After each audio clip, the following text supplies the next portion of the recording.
उपवासाचा परिणाम कुपोषणावर होतो। जसं आमचं अन्नाचं कुपोषण झालं तसं विचाराचं कुपोषण झालं। म्हणून तुकाराम महाराज त्या काळामध्ये म्हणाले, विचाराविना न पाविजे समाधान।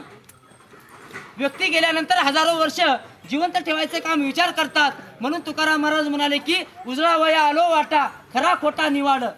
शिक्षणाची व्याख्या तुकाराम महाराजांनी सांगितली। सागरामधून घागर काढणं सोपं आहे, घागरीमध्ये समुद्र बसवायचे काम संतांनी केले। जगाला सत्य सांगितलेत। त्या काळामध्ये तुकाराम महाराज म्हणाले की रात्रंदिवस आम्हा युद्धाचा प्रसंग।